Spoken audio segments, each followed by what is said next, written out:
Hola a todos y buenos días o buenas tardes, según desde donde nos veáis, y bienvenidos al webinar ¿Por qué experimentamos sentimiento de culpa?, impartido por el médico psiquiatra Antonio García Castrillón. Nosotros trabajamos con la editorial Evimeria y las clases que ofrecemos son de carácter complementario, lo cual significa que no son necesarias para finalizar con vuestros cursos, pero sí que nos parecen contenidos interesantes de compartir con todos vosotros que sois nuestra comunidad. Después del webinar vais a recibir el link de la clase grabada directa a vuestro email, así la podéis volver a ver tantas veces como sea necesario. Si durante el webinar os surgen dudas, les podéis mandar un email a vuestras tutoras y ellas van a ayudaros a resolverlas. También nos podéis escribir a nosotros. García Castrillón se licenció en Medicina y Cirugía por la Universidad de Barcelona el año 1983. Tras aprobar la oposición de MIR, médico interno residente, en 1985, hizo una especialización en el Instituto Psiquiátrico Municipal de Urgencias de Barcelona. Empezó profesionalmente como médico psiquiatra en la unidad de agudos del Hospital Psiquiátrico de Salt de Girona. Es médico especialista en neuropsiquiatría en el Hospital de Santa María de Lleida y ahora es coordinador del Centro de Salud Mental del Segrià y además ejerce como psicoterapeuta en su consulta privada Ágora Salud Emocional. Adelante cuando quiera. Buenas tardes, buenos días, según desde donde nos estéis viendo.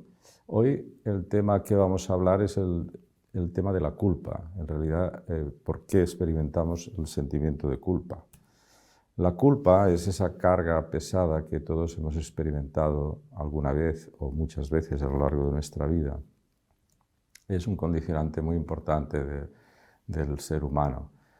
Como siempre, hablaremos del concepto. El concepto etimológicamente viene del latín, que también se dice culpa o culpae, que tiene las acepciones de falta, error, fracaso o un error de juicio, y también de pecado. Sabemos que el pecado y la culpa están íntimamente ligados. Y el sentimiento de culpa sería ese malestar, esa emoción negativa que sentimos cuando hemos hecho algo como infringir alguna ley, algún principio ético o norma de nuestra sociedad. Y esa emoción negativa, de la que luego hablaremos, es el sentimiento de culpa. En el derecho penal, la culpa se considera cuando se comete una falta por acción, o sea, hacer algo con un perjuicio para otras personas. Negligencia quiere decir hacer algo sin la intención de hacer el daño, pero sin haber tomado las precauciones lógicas adecuadas para evitar ese daño. O por omisión. Por ejemplo, omitir el auxilio es un delito que está calificado en el derecho penal. De cualquier ciudadano, más en mi profesión como médico, omitir auxilio a una persona herida o necesitada es un delito grave.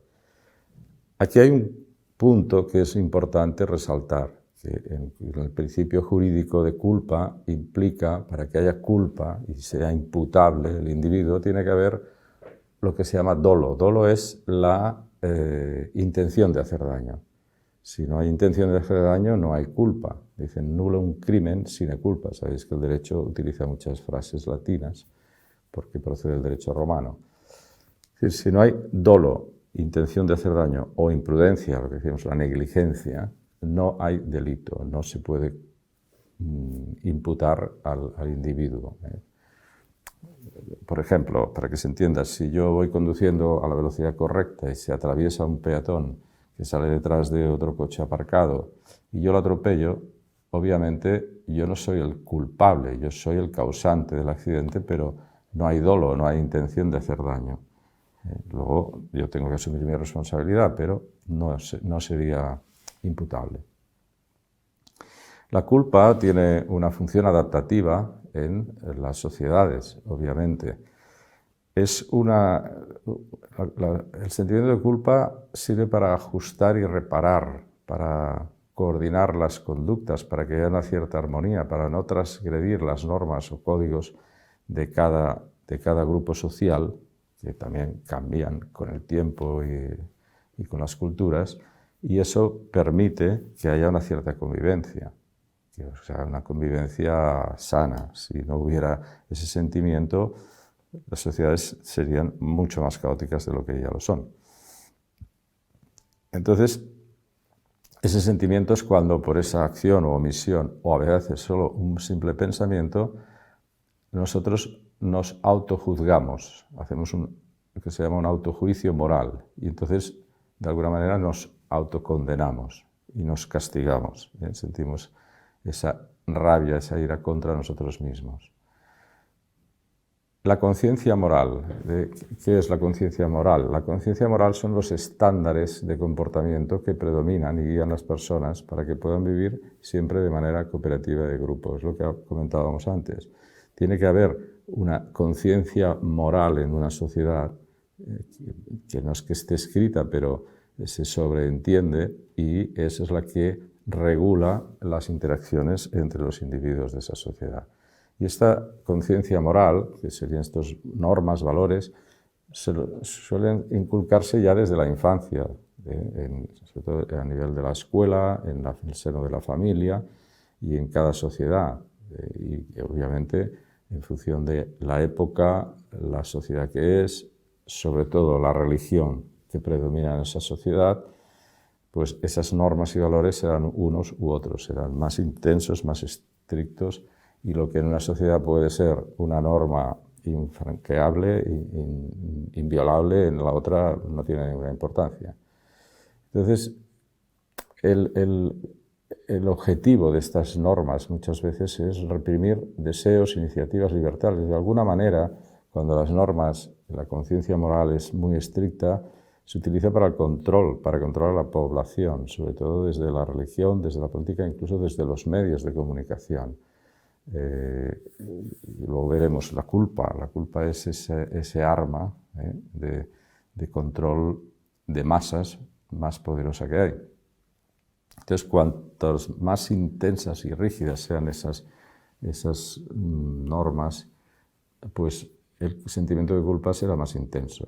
Aquí, pues, en esta imagen vemos el autoflagelo que se ha practicado, incluso se practica en algunas religiones, incluso en algunos sectores de la nuestra, para redimir la culpa, que a veces es simplemente un pensamiento.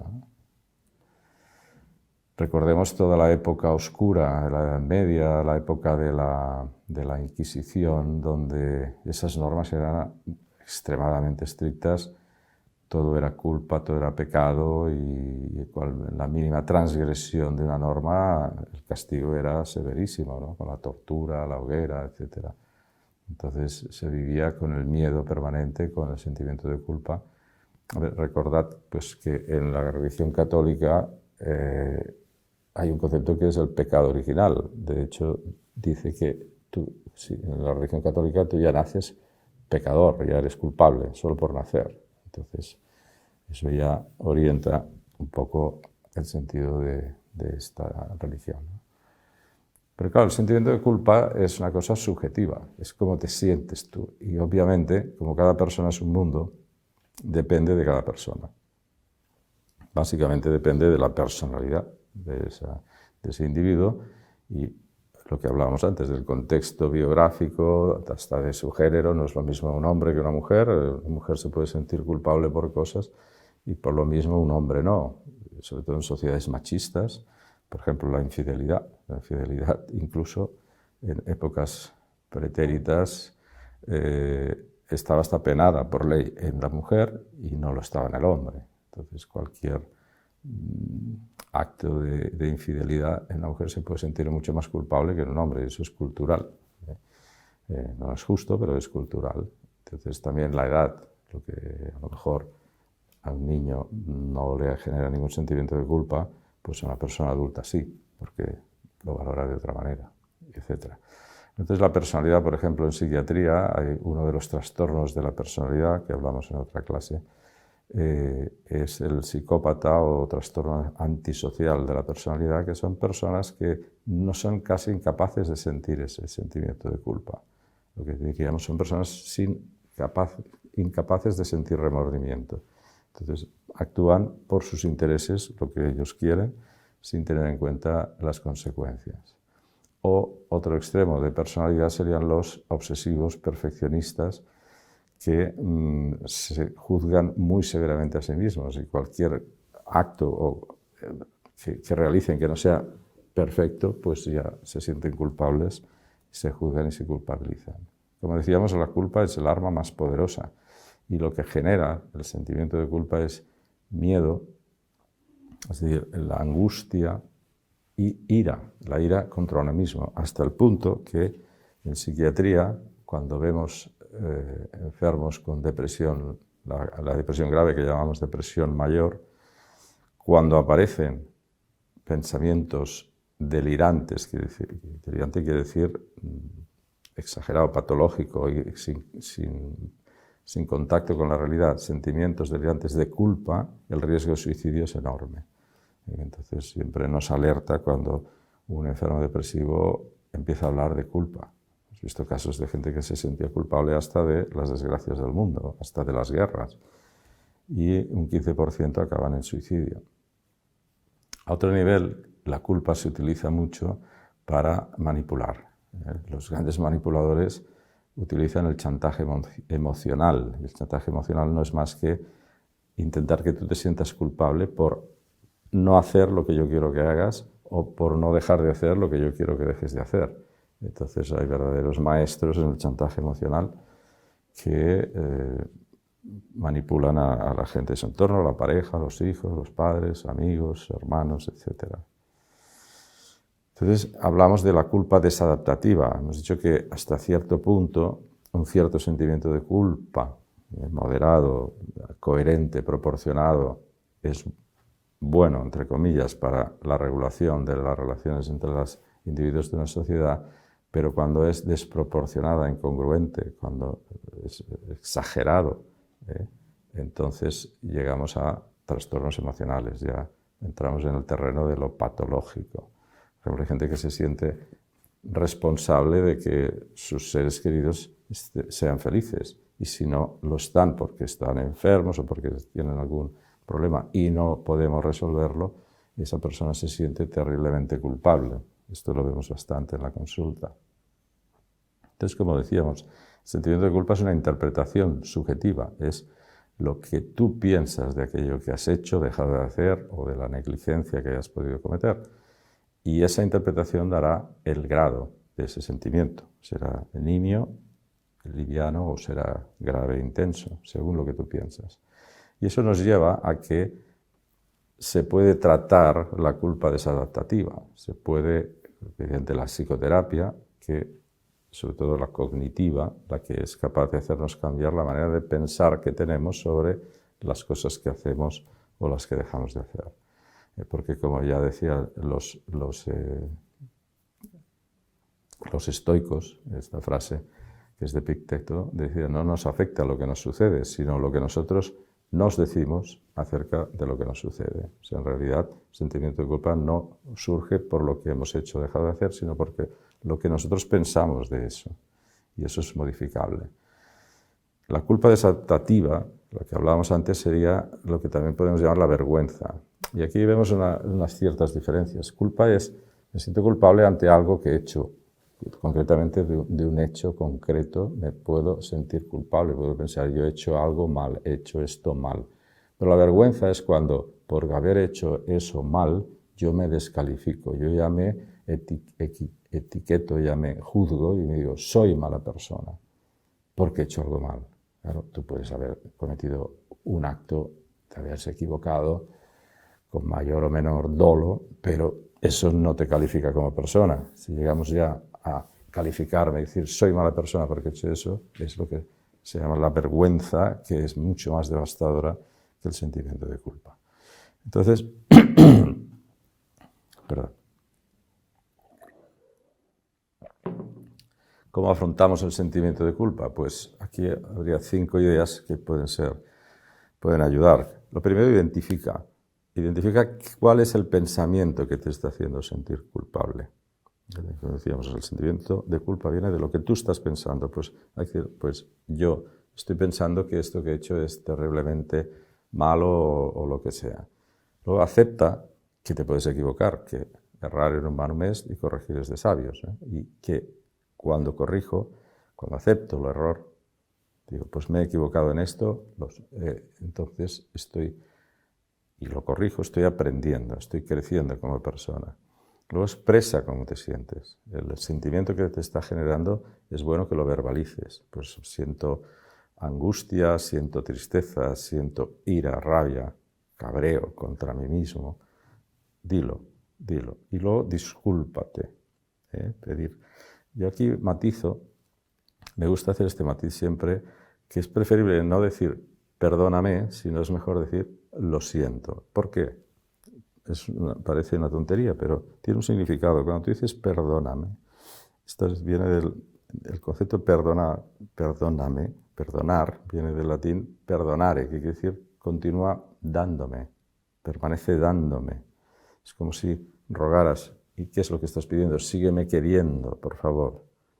Sígueme dando tu cariño, tu amor. Y eso te sitúa como en una posición como de inferioridad o más sumisa. Es mejor decir lo siento. Lo siento es decir, oye, empatizo, siento cómo te está afectando esto que he hecho o no he hecho. Entonces es como que me sincronizo con tu sentimiento y me importas. Creo que es mucho mejor esto, ¿eh? No hay que ser estricto, pero es mejor utilizar esta expresión, en mi opinión. Y luego, sobre todo, responsabilízate de lo que has hecho. Es lo que decíamos antes, las consecuencias, una vez lo has identificado, has aceptado y te has disculpado, pues intenta reparar el daño. En lugar de sentirte culpable, siéntete responsable. Responsable quiere decir que tú respondes por eso que has hecho o dejado de hacer. Y aquí, incidiendo en esta idea, el sentimiento de culpa, el desadaptativo, lo que decíamos, la vergüenza, te define como persona. Y una vez tú te etiquetas, soy mala persona, eso ya no se modifica, soy así, y eso genera una angustia, una ansiedad y una ira permanente en mí. Y eso te bloquea. Cuando te bloquea, no puedes solucionar lo que has hecho o dejado de hacer. Y eso te limita seriamente y te condiciona. No creces, no avanzas como persona. Y eso te afecta en todos los sectores psicosociales, perjudica tus relaciones a nivel laboral, familiar, de pareja, de amigos, etc. Afecta a todos los aspectos de tu vida. Por eso es muy importante identificarlo y tratarlo. En cambio, la responsabilidad es esto. Yo he hecho algo concreto, eso no me define a mí, si soy mejor persona, peor persona, y lo que sí me respondo, ¿eh? Entonces eso sí que nos facilita hacer acciones para resolver el daño generado y eso nos hace aprender y nos hace crecer como persona. Esto es una frase de Dale Carnegie, no sé si lo conocéis, es famosos cursos Dale Carnegie, y decía esto, dice, hay un cierto grado de satisfacción en tener el valor de admitir los errores. No solo eso limpia el aire de culpa y de la actitud defensiva, sino que a menudo ayuda a resolver el problema creado por ese error. Sí, cuando aceptamos, cuando nos responsabilizamos, cuando actuamos, eso mejora nuestra inteligencia emocional, eso mejora incluso nuestra inteligencia, porque cuando tú estás sintiendo constantemente ira, angustia y ansiedad, tu cerebro no funciona bien, tu capacidad de raciocinio, tu inteligencia, tu lógica no funciona bien y es más difícil que resuelvas. Y eso también te hace más maduro, es decir, más sabio, Y todo esto te llevará a que aumente tu autoestima y la confianza en ti mismo y, en definitiva, mejorará tu salud mental. Así que, como colofón, diría estas tres cosas. Sé humilde para aceptar tus errores. Recordad que la humildad es la virtud de los grandes. Solo las grandes personas son humildes. Sé inteligente para aprender de esos errores y, sobre todo, maduro, sabio, la madurez, la sabiduría para corregirlos. Y nada más, muchas gracias por vuestra atención y hasta la próxima.